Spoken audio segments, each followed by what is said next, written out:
6 days before the Passover, Jesus went to Bethany, the home of Lazarus, the man he had raised from death.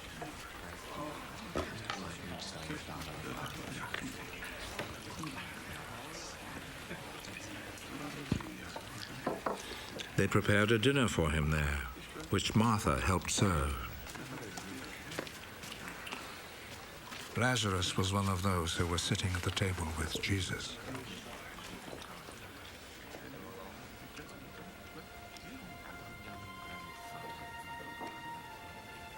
Then Mary took a whole pint of a very expensive perfume made of pure nard, poured it on Jesus' feet, and wiped them with her hair. The sweet smell of the perfume filled the whole house. One of Jesus' disciples, Judas Iscariot, the one who was going to betray him, said, "Why wasn't this perfume sold for 300 silver coins? And the money given to the poor." He said this not because he cared about the poor, but because he was a thief. He carried the money bag and would help himself from it. Leave her alone. Let her keep what she has for the day of my burial.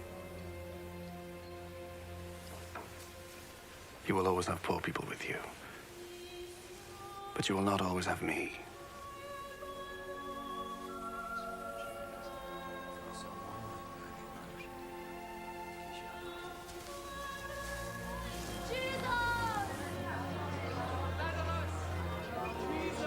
A large number of people heard that Jesus was in Bethany, so they went there, not only because of Jesus, but also to see Lazarus, whom Jesus had raised from death. So the chief priests made plans to kill Lazarus too, because on his account many Jews were rejecting them and believing in Jesus. The next day, the large crowd that had come to the Passover festival heard that Jesus was coming to Jerusalem. So they took branches of palm trees and went out to meet him, shouting, "Praise God! God bless him who comes in the name of the Lord. God bless the King of Israel." Jesus found a donkey and rode on it, just as the scripture says, "Do not be afraid, city of Zion. Here comes your king, riding on a young donkey."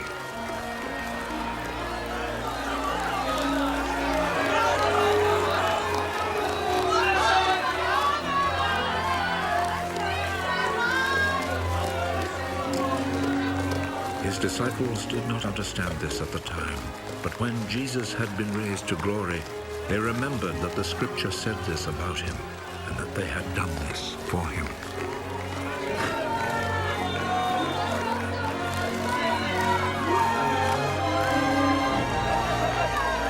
The people who had been with Jesus when he called Lazarus out of the grave and raised him from death had reported what had happened. That was why the crowd met him, because they heard he had performed this miracle. The Pharisees then said to one another, "You see, we are not succeeding at all. Look, the whole world is following him."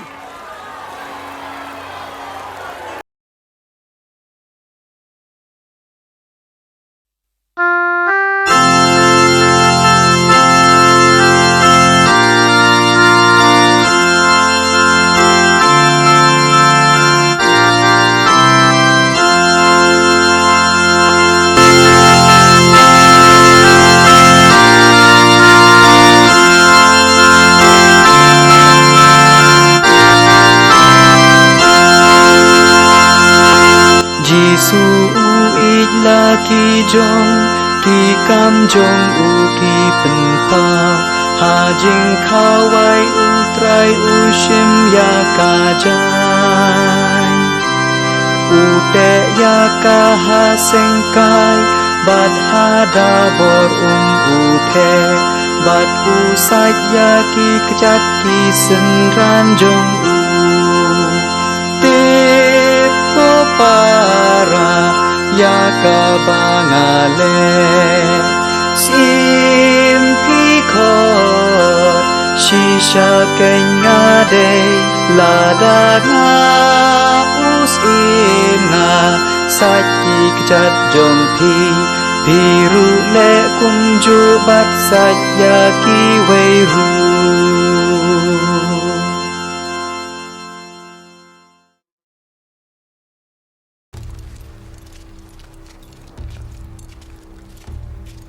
It was now the day before the Passover festival. Jesus knew that the hour had come for him to leave this world and go to the Father. He had always loved those in the world who were his own, and he loved them to the very end.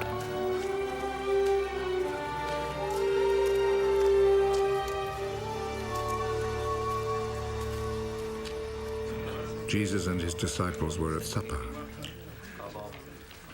The devil had already put into the heart of Judas, the son of Simon Iscariot, the thought of betraying Jesus. Jesus knew that the Father had given him complete power. He knew that he had come from God and was going to God.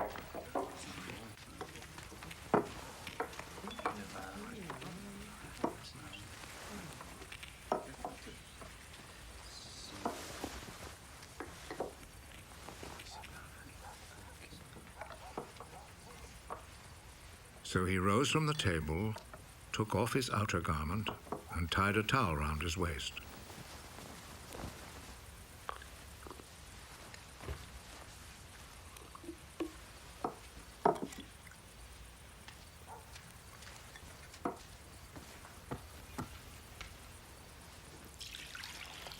Then he poured some water into a wash basin and began to wash the disciples' feet and dry them with the towel around his waist.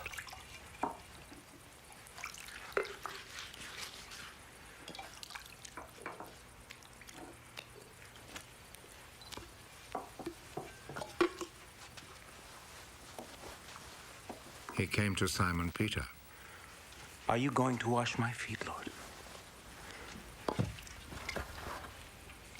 You do not understand now what I am doing, but you will understand later. Never, at any time, will you wash my feet. If I do not wash your feet, you will no longer be my disciple.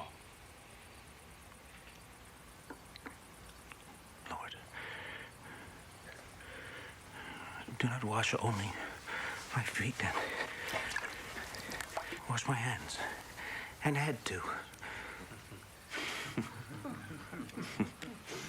Those who have taken a bath are completely clean and do not need to wash themselves, except for their feet. All of you are clean.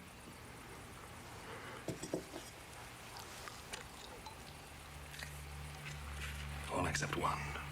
Jesus already knew who was going to betray him. That is why he said, "All of you except one are clean."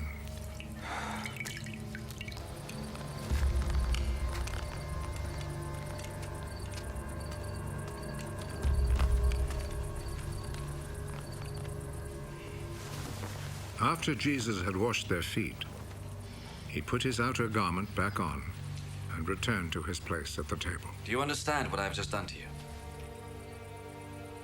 You call me teacher and Lord, and it is right that you should do so because that is what I am. I, your Lord and teacher, have just washed your feet. You then should wash one another's feet. I have set an example for you, so that you will do just what I have done for you. I am telling you the truth. No slaves are greater than their master, and no messengers are greater than the one who sent them. Now that you know this truth, how happy you will be if you put it into practice.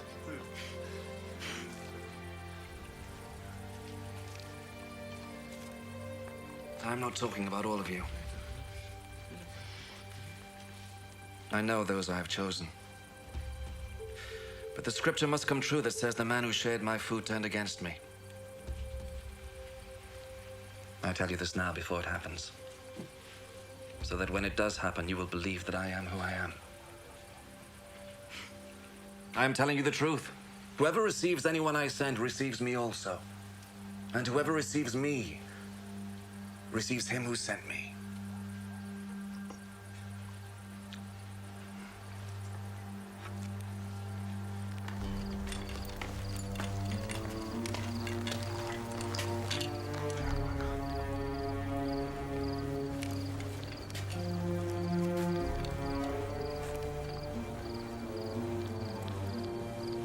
After Jesus had said this, he was deeply troubled and declared openly,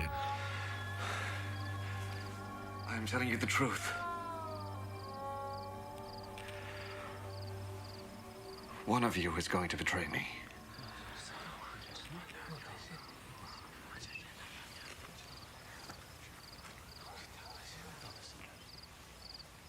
The disciples looked at one another, completely puzzled about whom he meant. One of the disciples, the one whom Jesus loved, was sitting next to Jesus. Simon Peter motioned to him. Ask him whom he is talking about. So that disciple moved closer to Jesus' side. Who is it, Lord?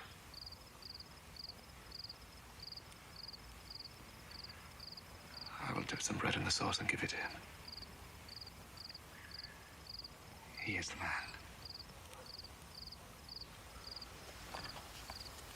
So he took a piece of bread, dipped it, and gave it to Judas, the son of Simon Iscariot. As soon as Judas took the bread, Satan entered into him. Hurry. And do what you must. None of the others at the table understood why Jesus said this to him. Since Judas was in charge of the money bag, some of the disciples thought that Jesus had told him to go and buy what they needed for the festival, or to give something to the poor. Judas accepted the bread and went out at once.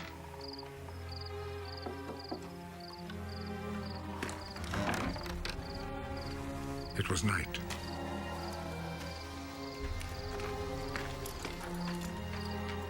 After Judas had left, Jesus said, Now the Son of Man's glory is revealed. Now God's glory is revealed through him. And if God's glory is revealed through him, then God will reveal the glory of the Son of Man in himself. And he will do so at once.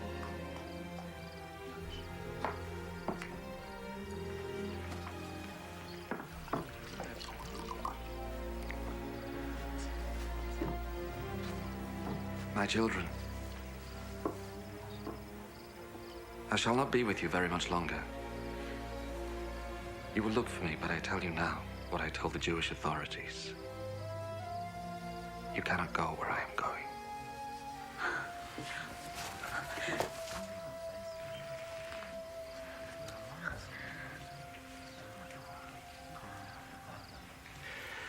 And now I give you a new commandment.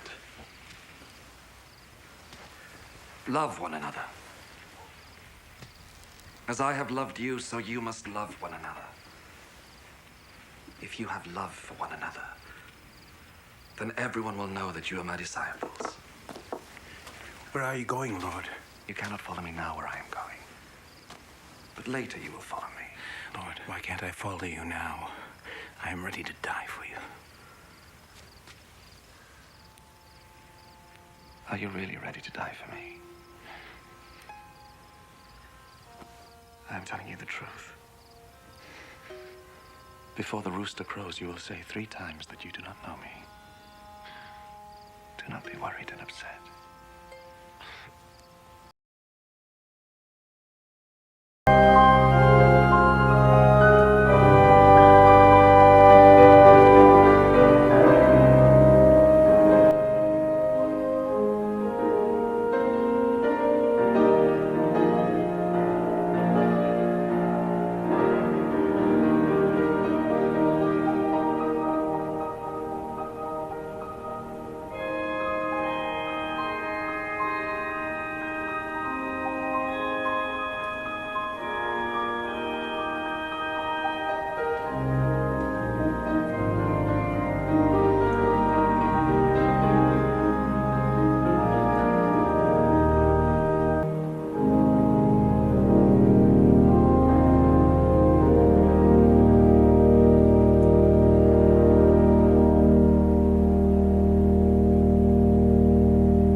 After Jesus finished saying this, he looked up to heaven and said, Father, the hour has come. Give glory to your Son, so that the Son may give glory to you. For you gave him authority over all people, so that he might give eternal life to all those you gave him. And eternal life means to know you, the only true God, and to know Jesus Christ, whom you sent. I have shown your glory on earth. I have finished the work you gave me to do. Father, give me glory in your presence now, the same glory I had with you before the world was made. I have made you known to those you gave me out of the world. They belonged to you, and you gave them to me. They have obeyed your word, and now they know that everything you gave me comes from you. I gave them the message that you gave me, and they received it. They know that it is true that I came from you, and they believe that you sent me. I pray for them. I do not pray for the world, but for those you gave me, for they belong to you.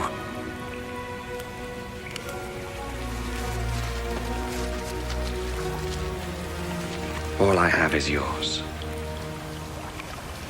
And all you have is mine. And my glory is shown through them. And now I am coming to you. I am no longer in the world, but they are in the world. Holy Father, keep them safe by the power of your name. The name you gave me, so that they may be one, just as you and I are one. While I was with them, I kept them safe by the power of your name, the name you gave me. I protected them, and not one of them was lost, except the man who was bound to be lost, so that the scripture might come true. And now I am coming to you, and I say these things in the world, so that they might have my joy in their hearts in all its fullness. I gave them your message, and the world hated them, because they do not belong to the world, just as I do not belong to the world. I do not ask you to take them out of the world, but I do ask you to keep them safe from the evil one. Just as I do not belong to the world, they do not belong to the world. Dedicate them to yourself by means of the truth. Your word is truth. I sent them into the world just as you sent me into the world. And for their sake, I dedicate myself to you in order that they, too, may be truly dedicated to you. I pray not only for them, but also for those who believe in me because of their message. I pray that they may all be one. Father, may they be in us, just as you are in me and I am in you. May they be one so that the world will believe that you sent me. I gave them the same glory you gave me, so that they may be one just as you and I are one. I and them and you and me, so that they may be completely one, in order that the world may know that you sent me, and that you love them as you love me. Father, you have given them to me, and I want them to be with me where I am, so that they may see my glory, the glory you gave me. For you loved me before the world was made. Righteous Father, the world does not know you, but I know you, and these know that you sent me. I made you known to them, and I will continue to do so, in order that the love you have for me may be in them, and so that I also may be in them.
After Jesus had said this prayer, he left with his disciples and went across Kidron Brook.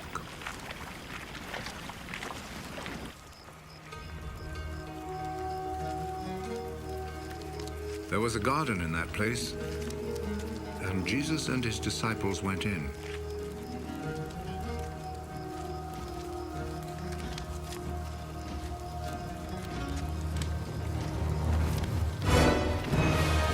Judas, the traitor, knew where it was, because many times Jesus had met there with his disciples. So Judas went to the garden, taking with him a group of Roman soldiers and some temple guards sent by the chief priests and the Pharisees. They were armed and carried lanterns and torches.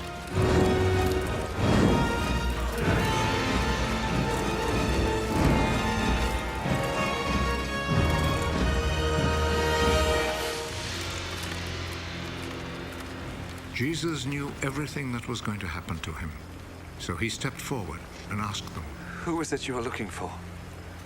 Jesus of Nazareth. Judas the traitor was standing there with them when Jesus said to them, I am he. They moved back and fell to the ground.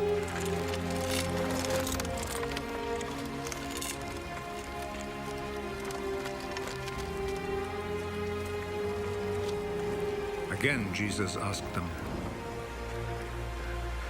Who is it you are looking for? Jesus of Nazareth. I have already told you that I am he. If then you are looking for me, let these others go.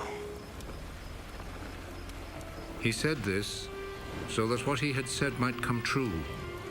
Father, I have not lost even one of those you gave me. Simon Peter, who had a sword, drew it and struck the high priest's slave, cutting off his right ear. The name of the slave was Malchus. Put your sword back in its place. Do you think that I will not drink the cup of suffering which my father has given me?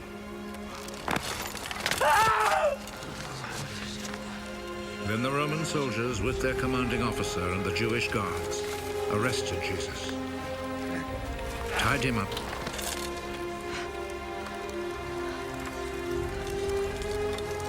and took him first to Annas.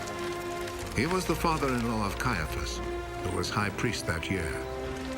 It was Caiaphas who had advised the Jewish authorities that it was better that one man should die for all the people.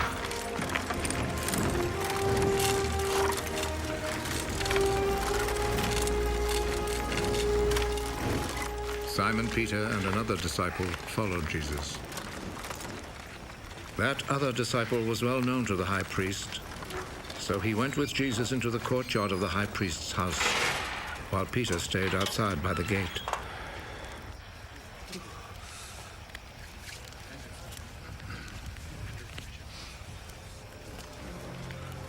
Then the other disciple went back out, spoke to the girl at the gate, and brought Peter inside. Aren't you also one of the disciples of that man? No. I'm not. It was cold, so the servants and guards had built a charcoal fire and were standing around it, warming themselves. So Peter went over and stood with them, warming himself. The high priest questioned Jesus about his disciples and about his teaching. Jesus answered, I have always spoken publicly to everyone. All my teaching was done in the synagogues and in the temple where all the people come together. I have never said anything in secret. Why then do you question me? Question the people who heard me. Ask them what I told them. They know what I said. How dare you talk like that to the high priest?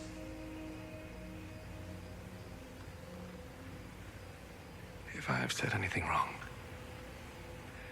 tell everyone here what it was. But if I am right in what I have said, why do you hit me? Then Annas sent him, still tied up, to Caiaphas, the high priest. Peter was still standing there, keeping himself warm. So the others said to him, "Aren't you also one of the disciples of that man?" No, I am not. But Peter denied it. One of the high priest's slaves, a relative of the man whose ear Peter had cut off, spoke up. Didn't I see you with him in the garden?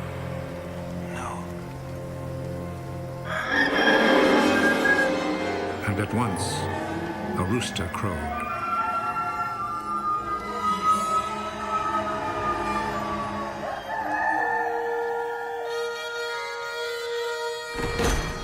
Early in the morning, Jesus was taken from Caiaphas' house to the governor's palace. The Jewish authorities did not go inside the palace, for they wanted to keep themselves ritually clean in order to be able to eat the Passover meal. So Pilate went outside to them and asked, "What do you accuse this man of?" We would not have brought him to you if he had not committed a crime. Then you yourselves take him and try him according to your own law. We are not allowed to put anyone to death. This happened in order to make come true what Jesus had said when he indicated the kind of death he would die.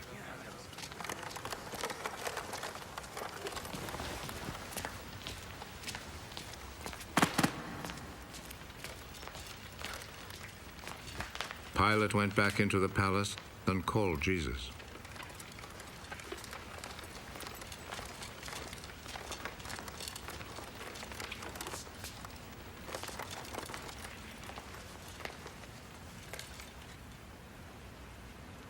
Are you the king of the Jews? Does this question come from you? Or have others told you about me? Do you think I'm a Jew? It was your own people and the chief priests who handed you over to me. What have you done? My kingdom does not belong to this world. If my kingdom belonged to this world, my followers would fight to keep me from being handed over to the Jewish authorities. No. My kingdom does not belong here. Are you a king, then? You say that I am a king. I was born and came into the world for this one purpose: to speak about the truth. Whoever belongs to the truth listens to me. And what is truth?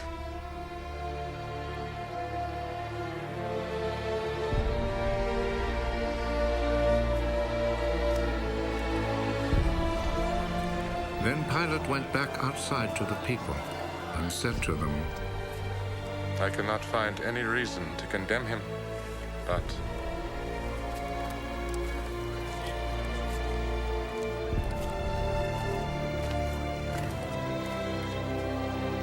according to the custom you have, I always set free a prisoner for you during the Passover.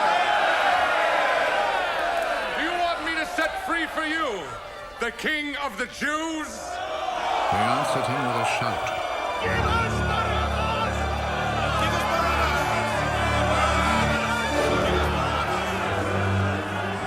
Barabbas was a bandit.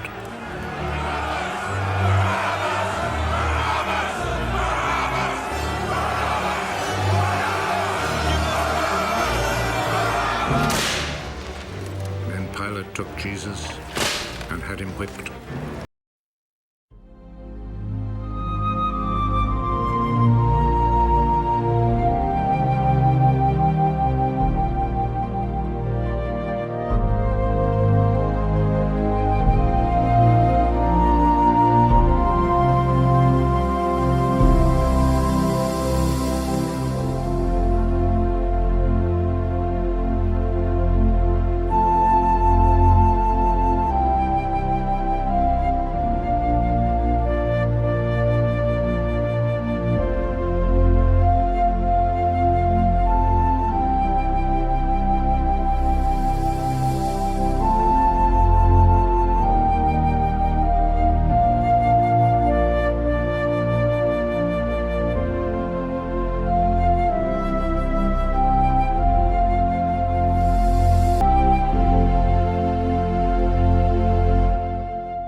Jesus and had him whipped.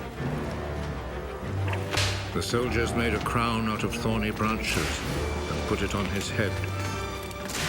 Then they put a purple robe on him and came to him and said, "Long live the King of the Jews." And they went up and slapped him.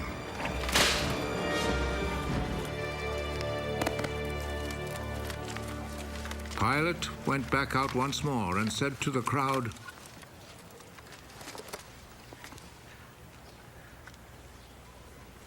Look, I will bring him out here to you to let you see that I cannot find any reason to condemn him.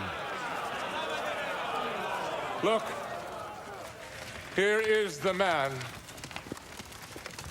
So Jesus came out, wearing the crown of thorns and the purple robe. Crucify him! Crucify him!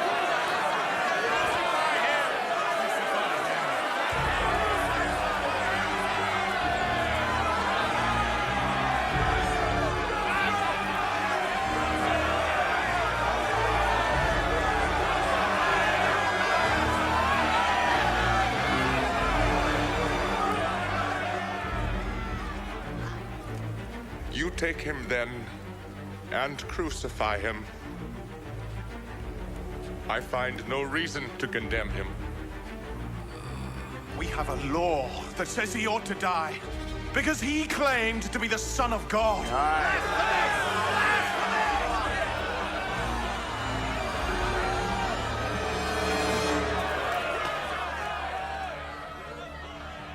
When Pilate heard this, he was even more afraid.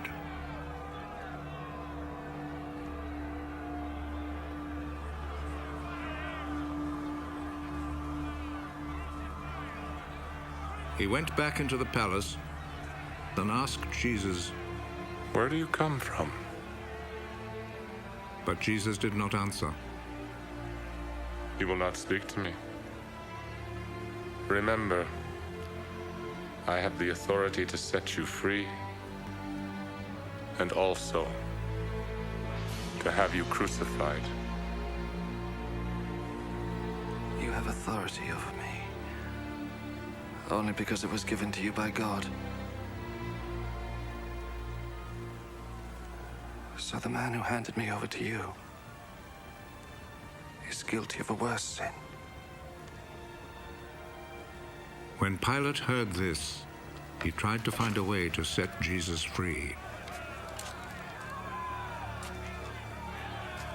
If you set him free, that means you are not the Emperor's friend.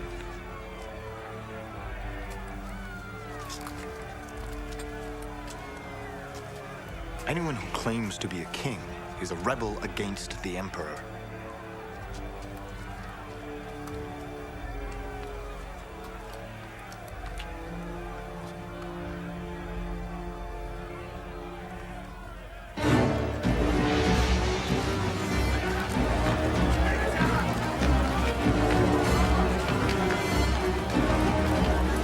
When Pilate heard these words, he took Jesus outside and sat down on the judge's seat in the place called the Stone Pavement. In Hebrew, the name is Gabbatha.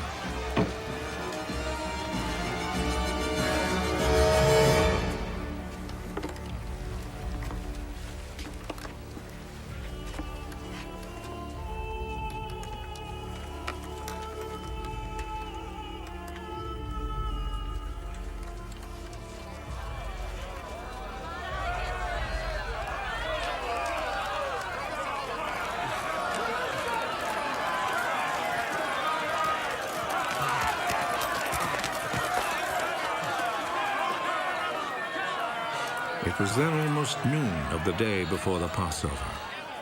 Pilate said to the people, Here is your king. Kill him.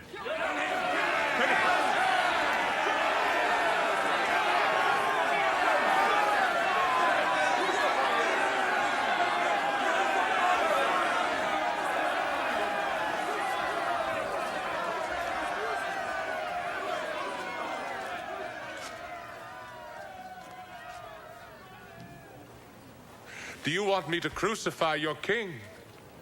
The only king we have is the emperor. Then Pilate handed Jesus over to them to be crucified.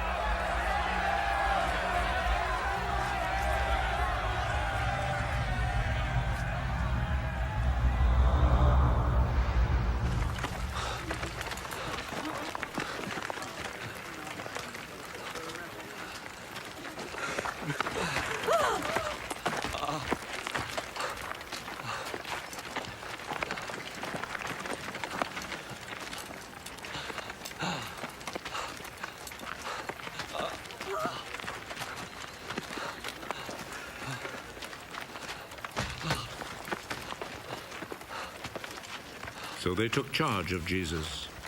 He went out carrying his cross and came to the place of the skull, as it is called.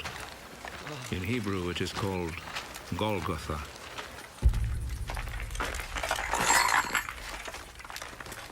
There they crucified him, and they also crucified 2 other men, one on each side, with Jesus between them.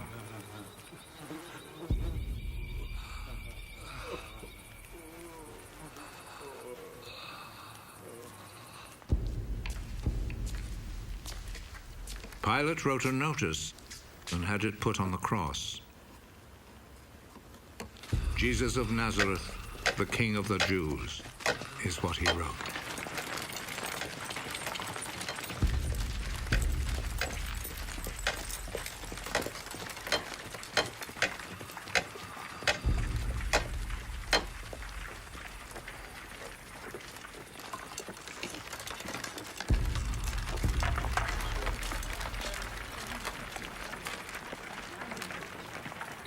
Many people read it because the place where Jesus was crucified was not far from the city. The notice was written in Hebrew, Latin, and Greek. The chief priest said to Pilate, "Do not write the King of the Jews, but rather..." This man said, "I am the king of the Jews." What I have written stays written.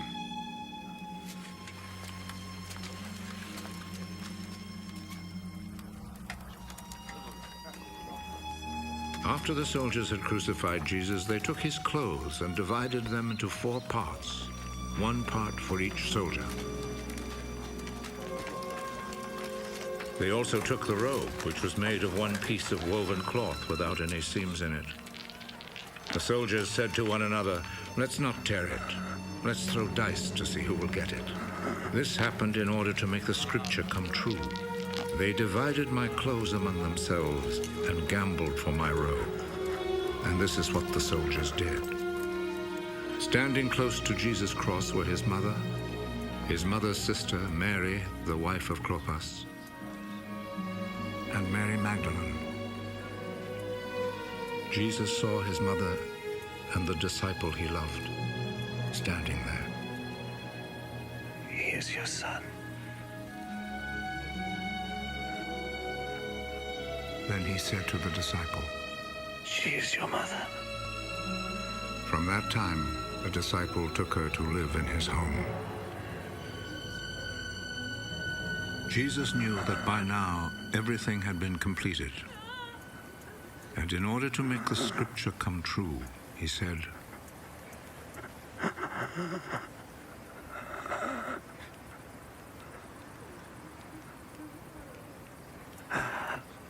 I am thirsty. A bowl was there, full of cheap wine. So a sponge was soaked in the wine, put on a stalk of hyssop, and lifted up to his lips.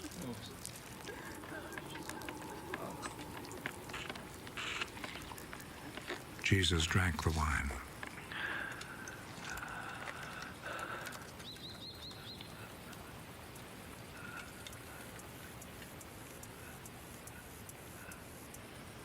It is finished.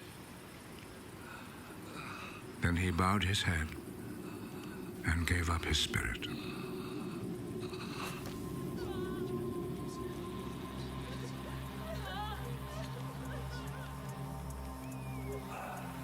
Then the Jewish authorities asked Pilate to allow them to break the legs of the men who had been crucified and to take the bodies down from the crosses.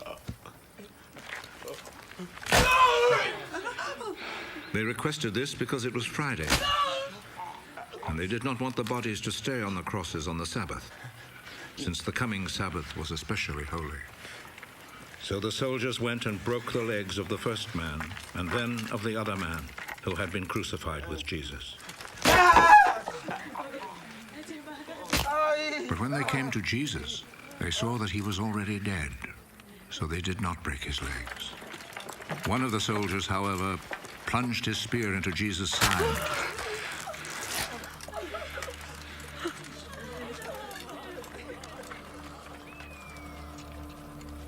And at once, blood and water poured out.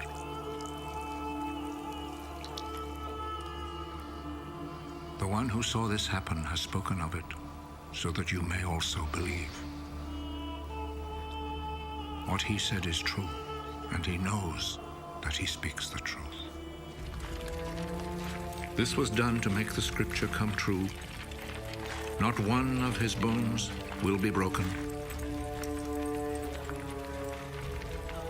And there is another scripture that says, people will look at him whom they pierced.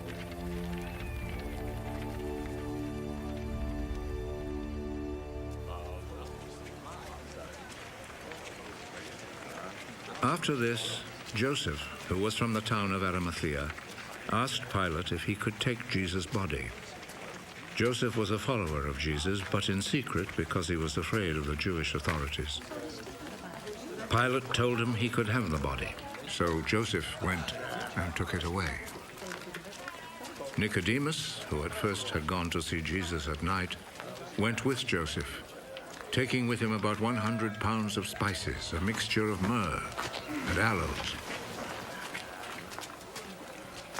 The two men took Jesus' body and wrapped it in linen cloths with the spices, according to the Jewish custom of preparing a body for burial. There was a garden in the place where Jesus had been put to death, and in it there was a new tomb where no one had ever been buried. Since it was the day before the Sabbath, and because the tomb was close by, they placed Jesus' body there.